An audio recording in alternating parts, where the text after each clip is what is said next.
Well, they're coming later in the program, but first, Russia will finance the construction of an electric plant in Namibia. The countries have also signed investment and cooperation deals. This is Russian President Dmitry Medvedev's third visit to an African country after Egypt and Nigeria. For more now, we can talk to our correspondent Igor Piskunov, who's in Namibia and following the visit for us there. Hello to you, Igor. So tell us a bit more about how the president has been received in Namibia. It was quite a big cultural and native greeting. Actually, it's worth mentioning that the whole Namibian capital, Windhoek, is just filled with Russian flags because this is the first time in the history of this country that a Russian leader is paying a visit. Dmitry Medvedev met with his Namibian counterpart at the president's palace here in Windhoek. There he was greeted with military bands playing music by these native groups of dancers and singers representing different tribes of Namibia, and so there was a lot of dancing and singing, and after that President Dmitry Medvedev even said that he asked his Namibian counterpart if it was okay for him to start dancing as well, but he said since the Namibian president restrained himself from doing this, he decided to do the same and just watch what was going on. So it was quite a colorful and native ceremony. Well, indeed, it looks very colorful and exotic there. But let's not talk about the cooperation and the possible deals between the two countries, Namibia and Russia. What are the mutual interests that the two countries have in cooperation with each other?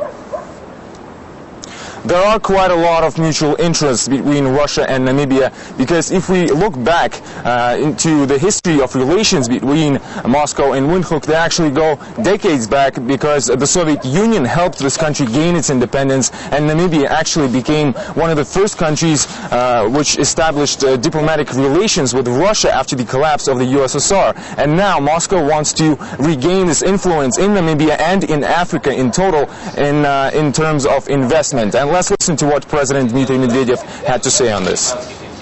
The Soviet Union was always very friendly towards the African countries. It helped them in their struggle for independence. Then in the 1990s we paid less attention to Africa, but now we must. Big Russian companies are interested in investment and business here.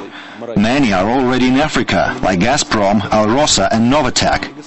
This is business that's profitable for us and for our African partners. We'd like to have a lot of Russian companies on the African market. We have all the historical and economic grounds for this.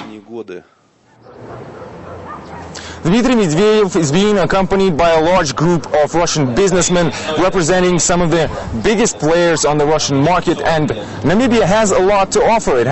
It's quite rich in minerals, diamonds and other natural resources, and several deals were signed, including the one between Gazprom Bank and the Namibian National Oil Corporation. The Russian company is planning to construct a power plant here in Namibia. Another deal was signed to promote the fishing industry here in the country, because just a decade ago there were quite a lot of Russian fishermen here on the Namibian coast. This is not happening now, and both sides want to revive this industry. So other deals were signed as well, and all are aimed to boost economic and cultural ties. So Namibia is the third African country that President Dmitry Medvedev is visiting during his African tour. He's already visited Egypt and Nigeria, and on Friday morning he will head off to Angola, which will become the last stop on his trip, and a lot of deals and agreements are prepared for that as well. And according to the presidential envoy Sergei Prikhodko, this trip has been on the presidential schedule for quite some time.